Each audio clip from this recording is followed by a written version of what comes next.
Good afternoon to everyone. I'm Rabbi Jason Navarez, joined along with Rabbi Cantor Arlene Bernstein to honor and celebrate a beautiful soul this afternoon. As we gather on this Monday afternoon to celebrate that neshama, that dear husband, father, grandfather, and friend. In our tradition, we have a term, we call it tzaddik nitzar, which means a righteous individual is referred to in our tradition. There's actually a rabbinic teaching, a midrash, which notes and explains that just as the stars are sometimes revealed and sometimes hidden, so too with righteous people. In his quiet yet confident and unassuming way, Jim led with character and with heart. Yet knowing him as many here have been granted that opportunity, along with the memories that we will hear. The hope is that each treasure of memory will allow us to celebrate his life and all that he has added to those who are here today and the countless others we know who are with us in spirit. To those of us, his Beth Israel family, we were fortunate to have such an incredible leader as part of our congregation, a president in our congregation, a leader who made it his priority, as I've come to learn, in his tenure, to attend as many B'nai Mitzvah during his time to better know and connect with other members in our community, to honor the sacredness of life's ritual moments. Jim, never wanting for ego or self-aggrandizement, was secure in who he was and didn't have any need to put himself out first. Unpredictably witty, positive, gentle, kind, loving, supportive, knowledgeable, and charming. His family was everything to him. So much so that Sarah for years never even knew what Jim actually did professionally, as his work never came home with him, as I learned. His supportive, loving, and adoring nature enabled his expansive heart to reach into and throughout the greater community, but none more than to Estelle, to Sarah, to Alex, to Abby. In these moments, we think and we acknowledge a mensch of the highest order. And throughout our time together this afternoon, we will be blessed to hear memories from family and friends, words that I know will enhance this tapestry of a life and soul well lived, one who truly touched so many lives. In our tradition, we say the word zichrono, we say the term zichrono levracha. May his memory ever continue to inspire and be for blessing, as we all say together, Amen. Upon entering our sanctuary this afternoon, there were two pamphlets that were outside in the vestibule. The first, a beautiful brochure encompassing the life, just a snapshot of a beautiful soul, a beautiful life, and a list of some of the speakers who will be sharing their own words and their own memories this afternoon, as well as a prayer that we will say, a beautiful prayer that Rabbi Bernstein will lead us in a little later in our service, and our own tefillah card, our own prayer card, and we will be referencing to it during our memorial service this afternoon. So I invite you to turn to Psalm 121. In this, if you have the sheets, if not, you can go outside to the vestibule. You're welcome to take one. The words of I lift my eyes to the mountains, from where does my help come from? In these moments, I truly believe the divine is around the phone calls, the text, the embrace, the love, the heart that's felt when people come together, when they embrace and feel the reverberation of support from love and family. And so that's where these words come from as we begin our time together this afternoon.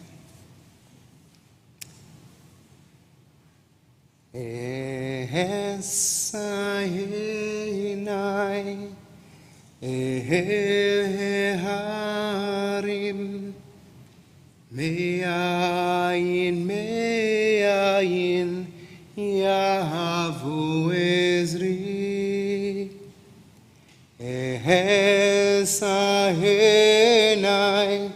El Harim, Me'ayin, Me'ayin, Yahavu Ezri, Ezri, Mein Adonai, Oseh Shemayim V'aretz, Ezri,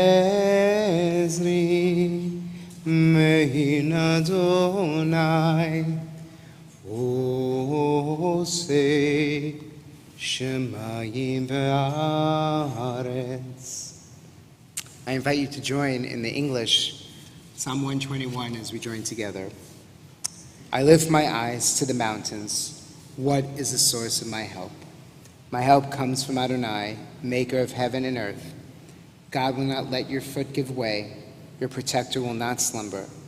See, the guardian of Israel neither slumbers nor sleeps. God is your guardian. God is your protection at your right hand. By day the sun will not strike you, nor the moon by night. Adonai will guard you from all harm.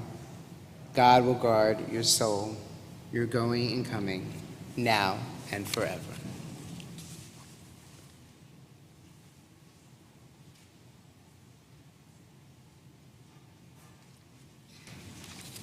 Our psalmists give us comfort, and in particular, in Jim's memory and honor, the 23rd Psalm, which you have on the front of your card, is most fitting.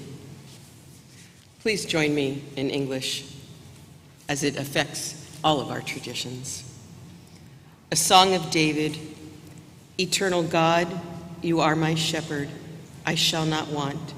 You make me lie down in green pastures, you lead me beside still waters. You restore my soul. You guide me in paths of righteousness for the sake of your name. Even when I walk through the valley of the shadow of death, I will fear no evil, for you are with me. With rod and staff, you comfort me. You prepare a table before me in the presence of my enemies. You have anointed my head with oil. My cup overflows. Surely goodness and mercy shall follow me all the days of my life, and I shall dwell in the house of God forever. And that was Jim. This was his home for as long as he lived. The book of Ecclesiastes tells us that today and now is the time to speak. So I would like to introduce the following people who knew him, who loved him, and they will share with us.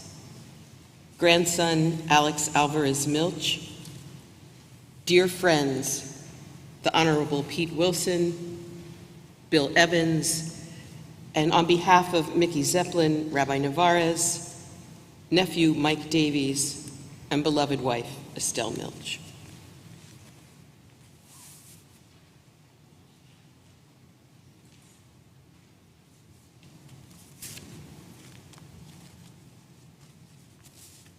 I know when I write a speech, I'd like to write talking points, so if I start to ramble, I deeply apologize. I was never particularly close with my grandfather when I was younger. It sort of became more of an apparent relationship when I became around 16, 17 at the time. But when I was younger, I used to play gin rummy with him, a lot of cards. So if you knew him very well, and sort of that immediate response, you knew that he loved to play his cards. And when we used to play, he used to tell me all these stories of him and his life, and I would ask him certain things, but he also dropped a lot of wisdom that I didn't necessarily understand until I was much older, in college time. So I decided to write down the 3 most important nuggets of wisdom, if you will, from him. And the first one that he always taught me was, always end your connections or relationships on the best of terms. When I was younger, I used to do martial arts, and I hated it with all my heart for the last 5 years, and I wanted to quit, essentially. But I talked to him about it because he was the financial funder, and he told me that he would not let me stop unless I went to the Grand Master and I told him why I didn't want to do it anymore, and I apologized, and I ended it on the best of terms. And so one day in the spring, I went to the Grand Master, I swallowed all my pride, and I talked to him. And I said, I'm busy with school, I can't necessarily do it, I deeply apologize. And it went so much better than it went in my head. So I thank him every day, and I sort of remember that in the back of my mind whenever I'm meeting new friends or getting in new relationships of some sort.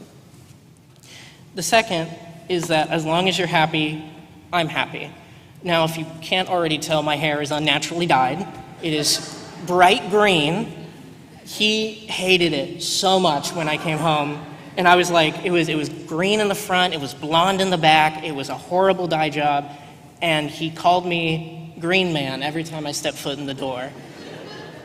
I thought of it more like an Oompa Loompa from the original Willy Wonka, and my sister called it a rotting lime, but he did not care. He thought, as long as I'm happy, he's happy.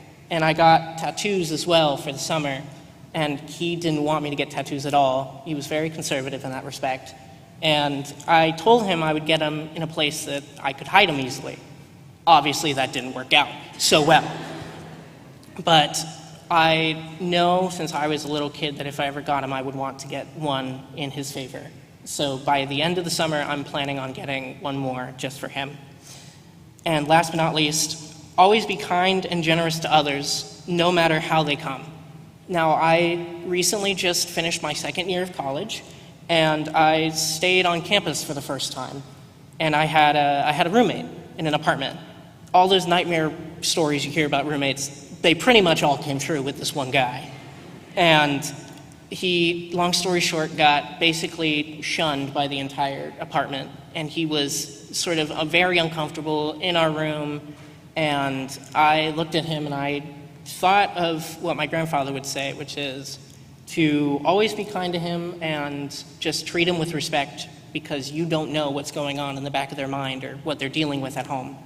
So I just swallowed everything I could, and I talked to him. I sat down with him. I said hi. I had conversations until a month before he ultimately moved out of the apartment, and he thanked me, and he gave me a hug, and it reminded me of what my grandfather was a lot. Now, I realize now that I'm much, much older, my grandfather was essentially the glue of the family. Whenever we had arguments for Shabbat, or whenever one of us had a disagreement with him, he always sort of swallowed his pride, or he set whatever he had aside, and he talked to us, sat us down, and said, your family, deal with it. Swallow whatever you're doing. And I realize our relationship has transcended grandfather and grandson. I see him as much of a father as I do my own dad, physically. And I want to live by his philosophies as much as I can and be a kind, positive, optimistic, and just overall generous man like he was in life. So to end my speech, we were cleaning out the closet, or his office, downtown where he used to practice law, and there was a little newspaper clipping that he printed out and he taped on his desk. And we found it in this pink folder when I was home, and it says, words to live by. Every great mistake has a halfway point, a split second when it can be recalled and perhaps remedied. I think that summarizes the 3 nuggets of wisdom my grandfather left for me pretty well. And it was written by Pearl S. Buck, if you were familiar questioning. So thank you.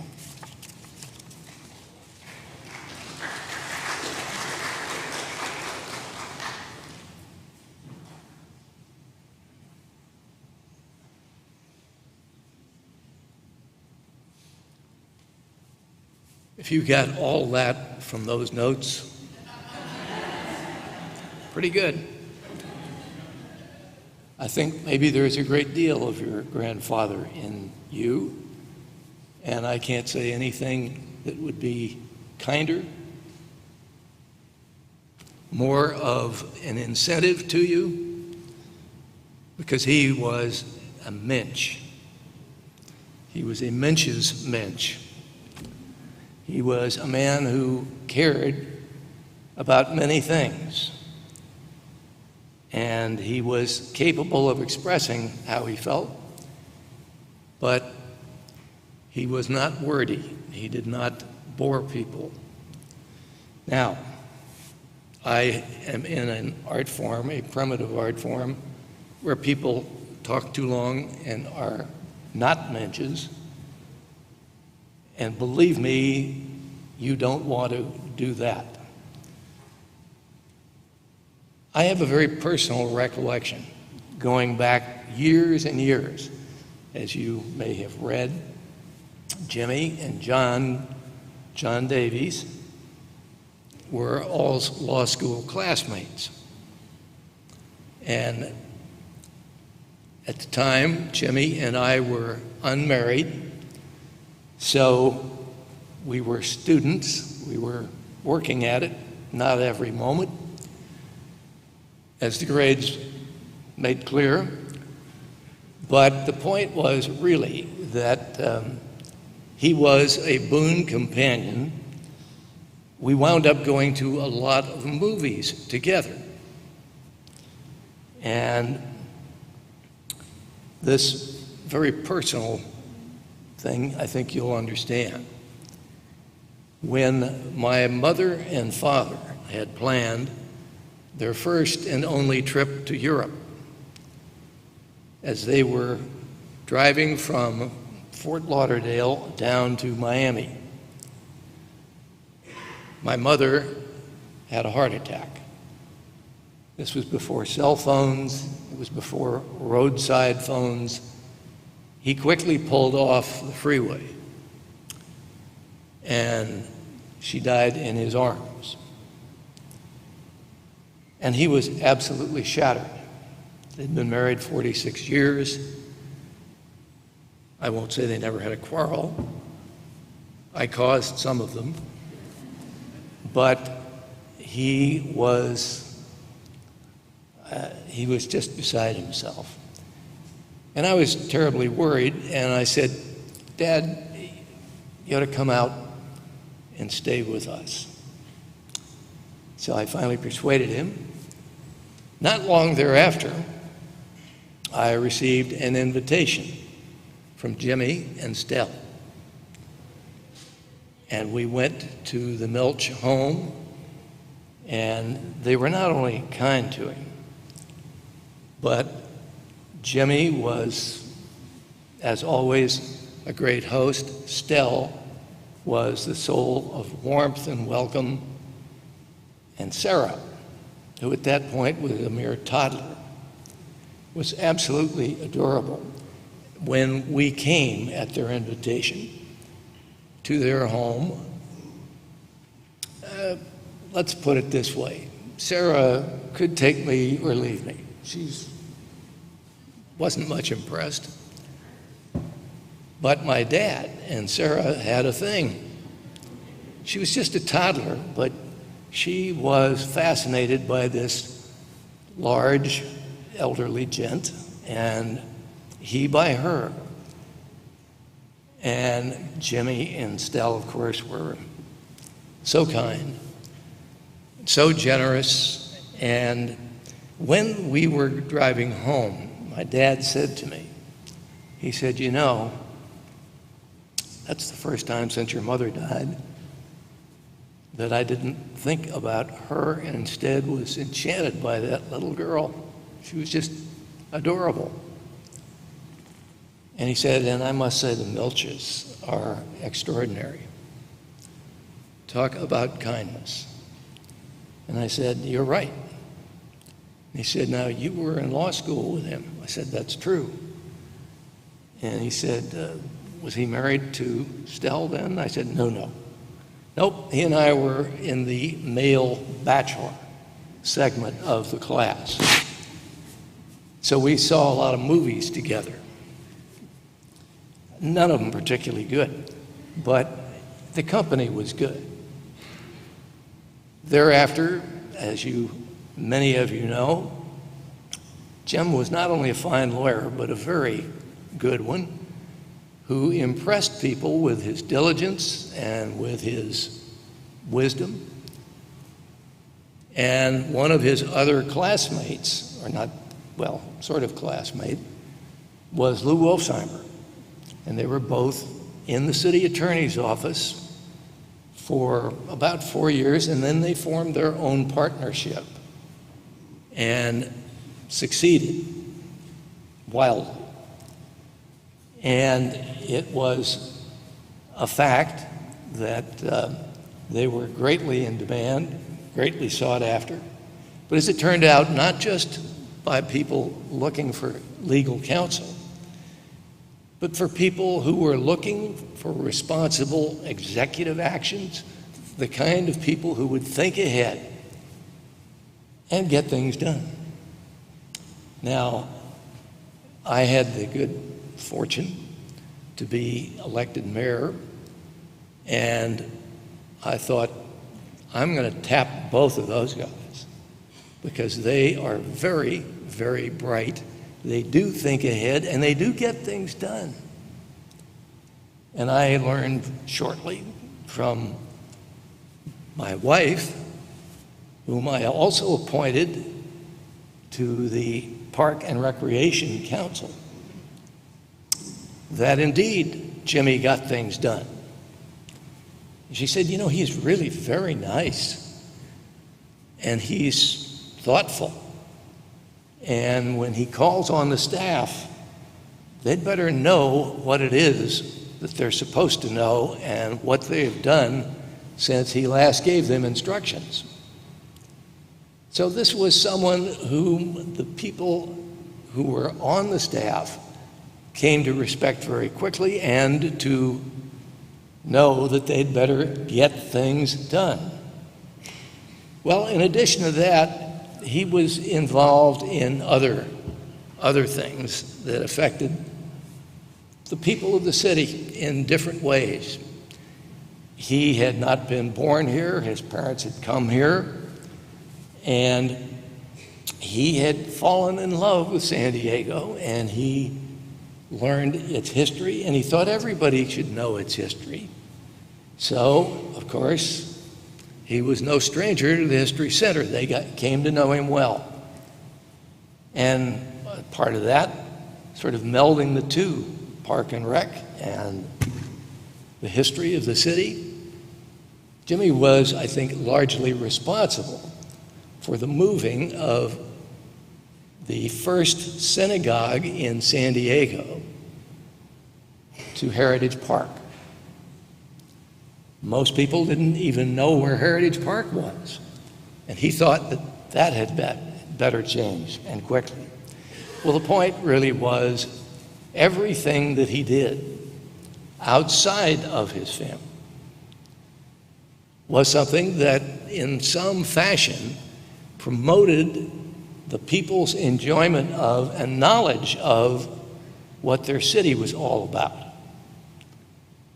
And when, in fact, he left the Park and Rec Committee, he had been the chair for about a dozen years. They thought they'd never get rid of me.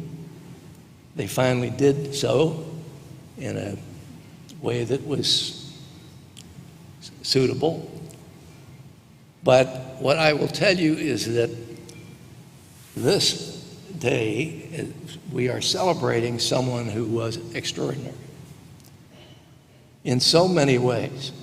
He was tremendously thoughtful, both in the sense of being kind and looking forward to how he could help people, and also looking forward to see what needed to be done as the next step in whatever it was. He was trusted as someone who was not only honest beyond the day, and someone who felt a responsibility. So he did a number of things. He, in addition, served on the board that was the steward for Temple Beth Israel. He was, as one might expect, married to Stell, one of the things that came with that lovely woman was her father. Her father, who was known for years, because for years after largely being the one responsible for building it, he was the grand old man of the Old Globe Theater and brought it international fame. And Jimmy loved that too. And so inevitably he would become involved in that. He'd become involved in the History Center. He'd become involved in seeing that something could be done to enhance the existing parks, the areas throughout the city, throughout the city. And the man always made it look easy. Well, it wasn't easy. And he worked, and he got it done. So I will simply say that the program lists many things in which he became involved. Many things changed in this city quietly because of Jim Milch and the people with whom he worked to get things done, like his partner Lou Wolfsheimer. One of them was chairman of Park and Recreation. The other was the chairman of the Planning Commission and worked to implement what we called intelligent, moderate growth. Because at the time, we didn't have enough police, we didn't have enough firefighters, and we didn't have them where they ought to be. Anyway, I will just say this. All of that was wonderful. And I'm sure he at least brought, not the work home, but the things that made him want to go and be the guy who was Mr. Park and Rec for better than 10 years. And I'm sure that when he came home, Stell was interested to hear. And she had things to tell him. And they were a lovely couple. My dad was right. He said, they are extraordinary. And he said, I think that they're going to be very happy for a very long time. And they've made me happy today. And I said, well, that's something I have not succeeded in doing, so I'm delighted to hear it. But in fact, what did happen is that that marriage went on for a very long time, and Stell became known to all of Jimmy's friends, and he was a much happier man than just when he and I were going to the movies together. So I will say that no words could really express how so many of us feel about Jim, other than that we were blessed to know him, to work in various ways at the things that he thought were important and persuaded us to think them important. And as far as Stell, this woman, amazing. She has a rare gift. Jimmy was, on top of everything else I've told you, and there's much more, was someone who was first and foremost a family man. He loved his grandson, whatever you thought in the early ages. He loved the toddler who so charmed my father. He loved his wife, who he just, I'd say, love doesn't quite capture it. She was everything to him. She had great good sense. She had great energy. She had great spunk. And she was smart as a whip. And nice doesn't capture it. She was someone who really had a gift for making other people at ease, and when they were in need, like my grieving father, was capable of putting them at ease and reaching out and not making them feel self-conscious about it. I don't know too many people who have Stell's gift. She is exceptional.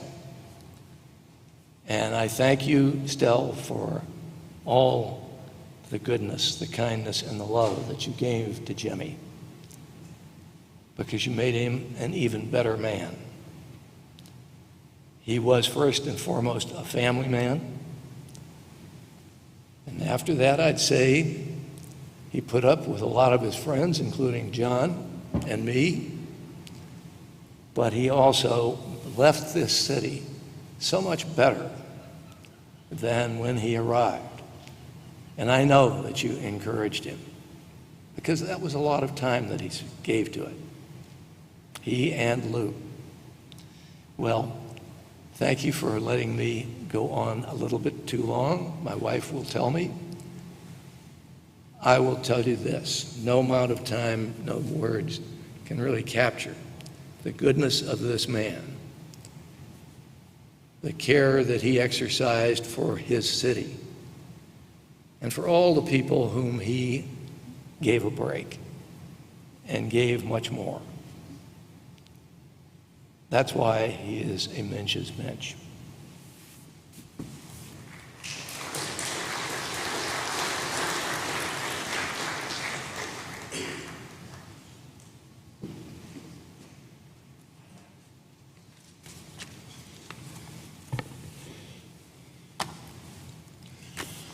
I first met Jimmy in the mid-'80s at a fundraiser for the San Diego Historical Society. We were seated back to back at two separate tables. And sometime during the program, I leaned over to my date and I said something snarky like, "I can't believe we're at the Hysterical Society." Jim leaned over and whispered to me, and he mentioned that he was on the board of directors. Well, when that evening ended, I was minus one thing. My date had exited stage left because she couldn't quite understand why I found Jim being so much more engaging than she had been. And the other thing that night, I walked away with three good things. Three things that would change my life. And number one was an invitation to join the board of the San Diego Historical Society. Served twice. Thanks, Jim. The second was a long-term loan of a 40 by 40 inch Maurice Braun, of the El Cajon Valley. It's fabulous. It still is in my stairway at home, and Estelle, whenever you want it back, it's yours. I haven't forgotten. And the third thing, and most important, of course, was a new and lifelong friend, Jim Milch, and fundamentally changed who I am.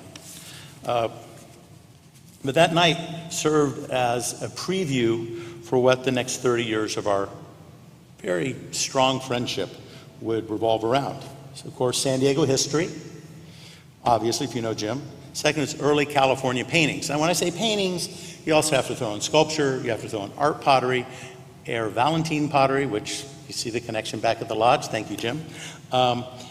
Memorabilia, the 1915 Panama Pacific Fair, and just add on anything of arts and crafts, nature. And the reason why the Lodge at Torrey Pines is Lodge at Torrey Pines is because Jim Milch introduced me to that fabulous world. But there was one thing, the last of the three things he gave me was advice. And he gave me a lot of advice. And most advice was surrounded about how to be a better person, a better husband, a better father, and a better friend. And there was one last thing also, which I think is probably took the majority of our time speaking, and that was talking about marriage. And you might not think Jim is being kind of a marriage advisor, but to me, he absolutely was. And I'll tell you right now, San Diego's worst kept secret, Jim was really, really, really in love with Stell. I mean, we're talking, it's not like the normal fall in love, get married, and slowly your relationship kind of descends over 50 years, right? None of that. It was an amazingly passionate relationship. It was a kind of like the symphonies playing. you're seeing waves crashing on the beach, that type of relationship that he had. And he, when he was single, our relationship, our talks were talking about trying to illustrate what I should look for in a bride. And obviously he didn't like what I was bringing to San Diego Historical Society fundraisers. But once I got married, he changed his tune. And he really started thinking what it took to be a good husband. And he was a great example for this, because Jimmy, he would ditch work a couple times a month, Wednesday, Thursday, I don't know, and he'd take Stella to go see a movie during the day. Now, these are things that make me look very, very bad in the eyes of my wife, I will tell you. He also told me, interestingly enough, when they were very young in their marriage, Jim bought Estelle her nicest jewelry. He said he couldn't afford it, but this is a quote. He says, "I want her to see her look beautiful in it for 50 years, not 5. As the governor thing, a long-term planner. Excellent. He also told me what to look for in a wife, and that was a lesson I'm very happy to report I actually listened to. I patterned my marriage with Susan directly to Jim and Estelle's. It's a very high target to go, and he would give me these great pearls of advice, like hold hands in public. That's a good one. Tell my wife how I feel about her daily. That's a tough one sometimes, because maybe she doesn't want to hear how you're feeling about her that day. Tell her daily. And appreciate the fact that she chose me too. It's kind of a deep one. But of all the things I learned from Jim, he said, if you don't appreciate something you have, what's the purpose, what's the benefit of having it? And in that, then he tied on with one of the Jim's quotes, which is, don't walk over diamonds to pick up rocks. Now, when we were talking at that time, he was talking about some old painting, thinking about which painting to get, but I knew that's not what he was talking about. He was really saying, don't ignore your family, your wife, your kids to go do some commercial enterprise. Don't do it. And luckily, I think I've listened to that. But that's on the relationship side. Now on the business side, he had a lot to teach me as well. He was a good attorney, but he was a damn good salesman. Obviously, got Stell, right? I mean, super salesman. But so I went to watch him at work at the city council. If any of you did not get the opportunity to see him as mayor, governor, I'm sure you saw him in action many a times, but the one that stands out, I'm sitting there watching him, and before the city council comes, all the council members go up to the dais, they sit up there, and Jim stood up, went through this little wall they have around where all the city council is, keep it away from the public, went through a gate with a sign that said no admittance in 4-inch block print letters, walked right through it and went up to number 1, 2, went through every city council person and spoke with them. And then he got back down. Now, when he's up there, obviously, Jim was putting the fix in. Everybody in the room knew it. He was getting it done. So after his item was unanimously passed, which I think is pretty much how he worked, I said, hey, Jim, what's the story? What were you talking about? What's your secret, Kool-Aid that you work with these guys and gals? And he said, nothing. Talked about Padres, the one, and Old Globe, of course, and the rest, I don't know, just some kind of banter. I said, well, why would you do that? He said, I did it to make my opposition crazy.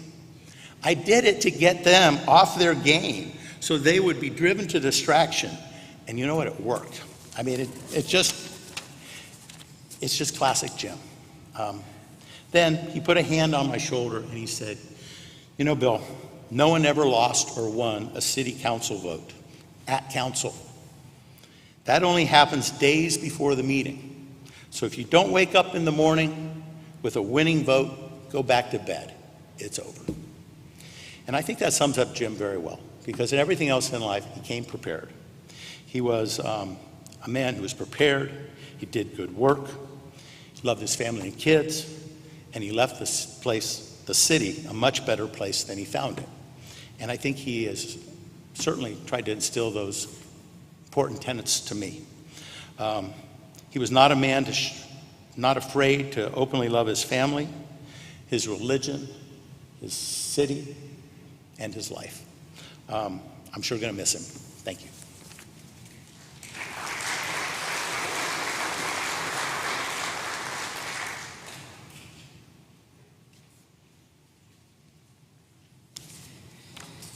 I read these words on behalf of Mickey Zeppelin, who unfortunately could not be physically here with us. Shalom. Sorry I am not there in person. Jim and I first met on the streets in Berkeley and attended a Hillel Jewish service. From that date, we became great friends and roommates. We shared the joy and anguish of law school and the bar exam.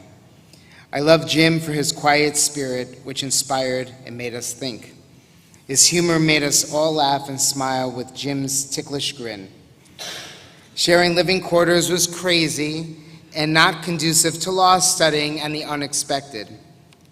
After law school for the next 50 years, I was in Denver and Jim here. He hit the jackpot of good luck marrying Stell. We shared the beauty of love and consciousness. We traveled together, and Jim officiated at children's bar and bat mitzvahs and became part of our family. It has been a very joyful and fulfilling journey with Jim, and a blessing to feel his spirit and joy of life. I hope that his memory will make your days more significant and happy.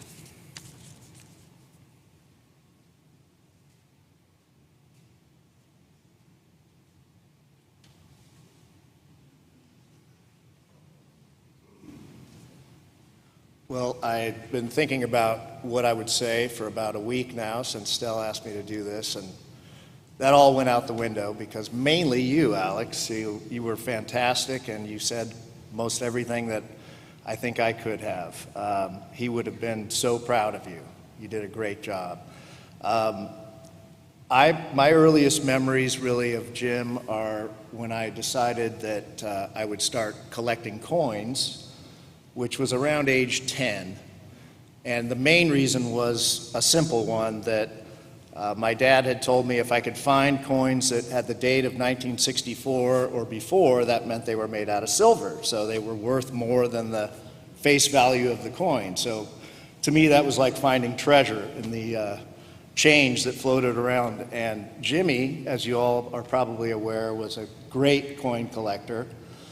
And when he noticed that, he asked me to come over to the house, and he would do this, and he would spend hours with me going through his own collection and showing me these absolutely wonderful coins. And it wasn't about what they were worth, but to him it was the history that you could learn by holding something that, was actually there in a certain time. And he was so great at sharing and explaining, and his knowledge of history. Even though I was only 10 and we did this for years, as I got older, I understood more and more, and it became even more important to me. But his ability to share that passion and love of history through coins was something that I'll never forget. Aside from that, I just want to say a couple of things that happened over the course of the last week, which Stell and Sarah and I have been going through the office and trying to make heads or tails of many papers and things around the office. But there's a couple of gentlemen that are in charge of the security at the Union Bank building downtown, Gerald and Luis, and they don't know me from anybody, and the minute they find out that I'm Jim's nephew, they practically broke down in tears. They loved that man. They said how wonderful he was, how generous, how humble, how kind. They truly meant it too. It was absolutely sincere, not just trying to be nice. And it makes you want to choke up when you hear that at that point in time. And then the next thing that happened to me was I was trying to track down an appraiser for the Palm Avenue property. He has a little commercial property down there in Imperial Beach. And I got a name of somebody I'd never met. I didn't know them. They didn't know me. And I start describing to them what we need to do. And the gentleman says, stop right there. Are you talking about Jim Milch? And he started to get choked up on the phone and talked about his relationship to him. over the last 30-plus years. So in just that little part of the world, Jim had such a wonderful impact on everybody around him. He was so kind, so humble, and at the same time, he could just make you feel better. So I will miss him tremendously in life, but I'm going to remember him, his memories going forward. Like you said, Alex, the one thing that I always think of was he never had a bad thing to say about anybody. If he thought something negative, he wouldn't say it. He would keep it to himself. And that was something I think that we should all remember about him and take with us as we go forward. So thank you.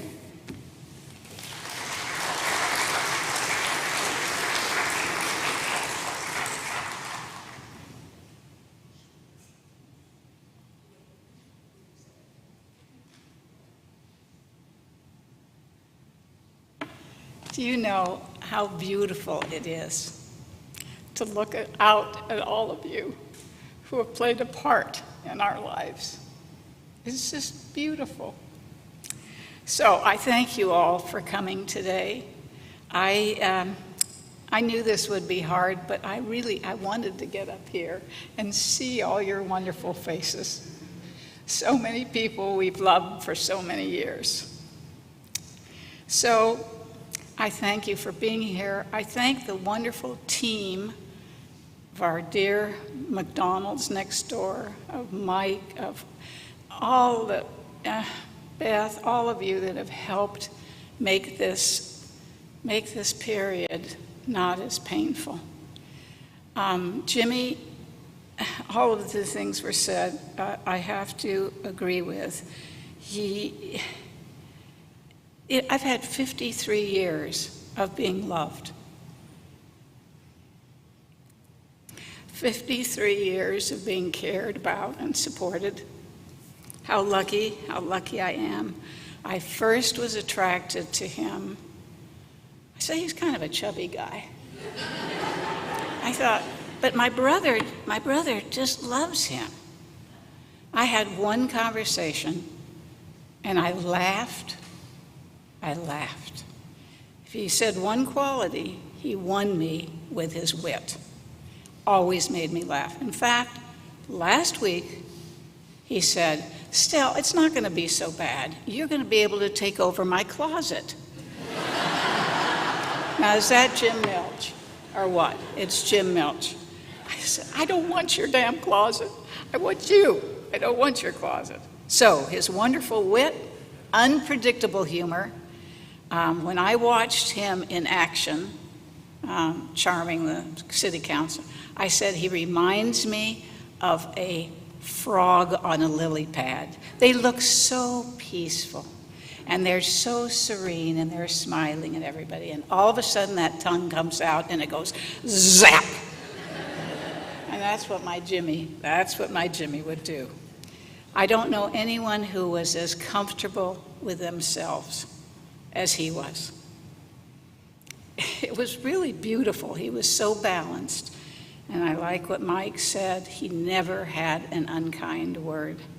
I told the rabbi, he was so generous. We went to Old Town, and we both wanted churros. We were lusting for churros. I had a churros in my hand, he had a churros in his hand, and this little boy came and looked up at his door, and Jimmy said, "Would you like my churro?" He gave him his churro.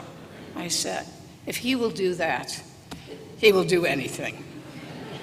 Deeply, effortlessly kind, that was Jimmy. He didn't work at it, so if you saw that on the outside, I was getting it every day. He enjoyed every day. The week before he died, he said to me, "Stell, I have loved every day. I love my life. You've made it like that, enhanced it. I regret nothing." And you know, I hope all of us can say that at the end of our lives. I hope everyone in here can be as lucky as I am to have had the partner that I had. Thank you for being here.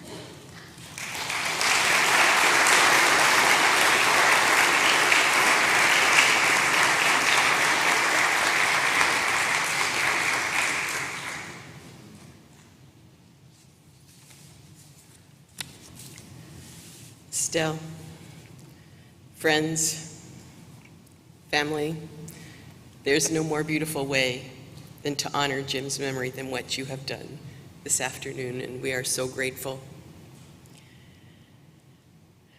As long as I've been at Beth Israel, 25 years, Jim was here, along with his beloved Estelle. Gentle leader, mentor, and a friend. We had many conversations and about this beautiful Sephardic Torah that you see here. And as you're here, please come and take a look at it. When we had families that come from the Sephardic, the Spanish tradition, that came in and saw that we possessed this teak, I was able to tell them about Jim and Estelle and how they brought it to us, and they wept. And their grandchildren used that Torah to read from. So we have had many extraordinary times here on this bima, just knowing that Jim is always here with us. I loved watching his love for Abby and for Alex, for Sarah, for Cesario, especially at their B'nai Mitzvah, no matter how it turned out. It turned out well. But he loved the fact that he was able to pass the Torah from generation to generation. So it's not surprising that this gentle giant was born on our holiday of Yom Kippur, one of the holiest days in the Jewish calendar year. Our Torah, our scriptural reading that day, says, Atem nitzavim, you stand this day, all of you, in God's presence, your tribal heads, elders, and officials, every man, woman, and child of Israel, and he was all of them, to establish you, as promised to your ancestors, a covenant between God and the people, those who are here this day and even those who are not, every generation of Jews, whether born into the community or whether they chose to become Jewish. Thousands of years later, a baby boy was born to the Hebrew name of Jacob, Yaakov, the namesake of one of our ancestors to whom that promise was made. And Jim Milch kept that promise by teaching his daughter and grandchildren, by standing at Estelle's side here in our community, and by bringing this Sephardic teak, this Torah, to Beth Israel. The Torah portion of the day of Jim's birth continues. This day I call heaven and earth to witness regarding you, life and blessing and curse. Uvacharta b'chayim, choose life so that you and your children may live, and live well as part of the Jewish people, he did. And as it said in the 23rd Psalm, I will dwell in your house all the days of my life. And I, for one, am personally grateful for having known him, and our hearts are with all of you, Cesario, Abby, Alex, Sarah, Estelle, for this loss, everyone's loss here. This is a man who will not be forgotten. And so we prayed together on the beautiful pamphlets that you were given on the back as we remember him. We pray responsively. In the rising of the sun and in its going down, we remember him.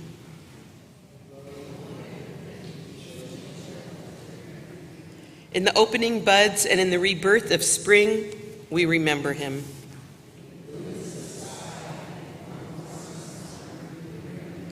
In the rustling of leaves and in the beauty of autumn, we remember him.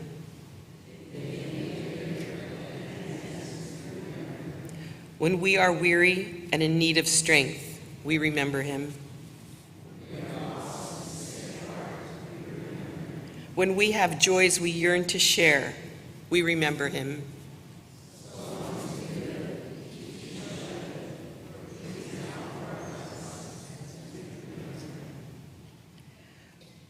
Won't you please rise if you are able, and on the white cards that you were given in the middle is a prayer for his soul, the El Malei Rachamim, which uses his Jewish name.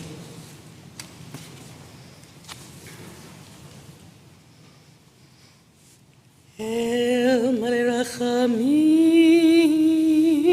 shochein bamromim, hamitzei menucha nechona, tachat kanfei hashchina, im kedoshim utorim, kezohar harakia, mazhirim, et nishmat, Yaakov ben Chava u'Shmuel shalach le'olamo began Eden tehei menuchato anabal harachamim yastirehu b'tzeder knafav le'olamim vitzror bitzror achayim et nishmato Adonai hu nachalato, v'yanuach b'shalom al mishkavu, v'nomar Amen.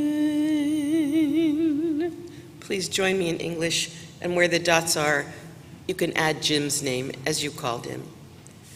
God filled with mercy, who dwells on high, bring proper rest beneath the wings of your presence, amid the ranks of the holy and pure, to Yaakov ben Chava u'Shmuel, who has entered eternity. The Garden of Eden will be his resting place. May you, who are the source of mercy, shelter him beneath your wings eternally, and bind his soul in the bond of everlasting life. Eternal God, you are his inheritance. May he rest in peace. And let us say, Amen.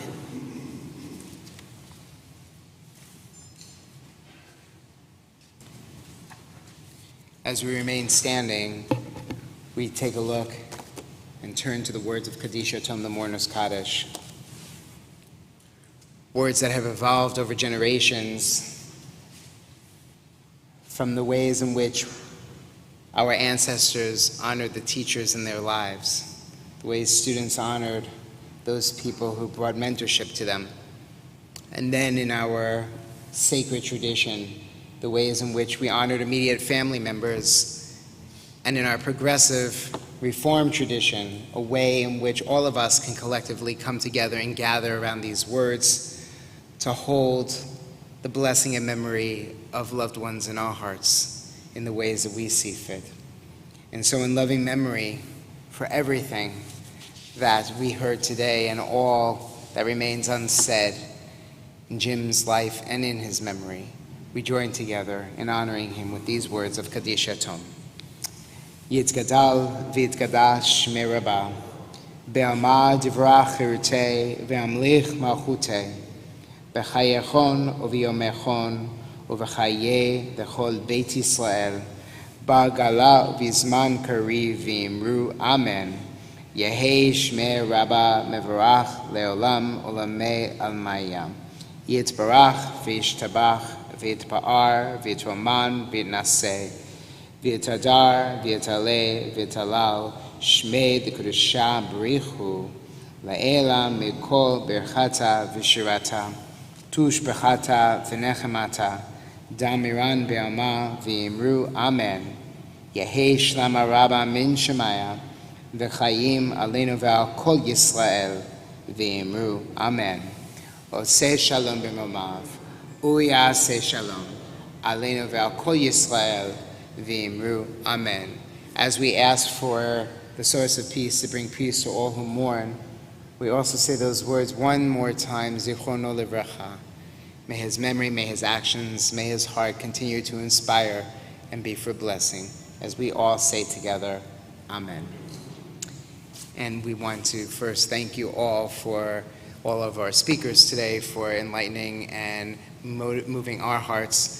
And we invite all of you, the family is inclined to invite and joyfully to invite all of you outside in our courtyard to share in some wonderful food and drink so that we can celebrate and honor this incredibly cherished life. Thank you for being with us today.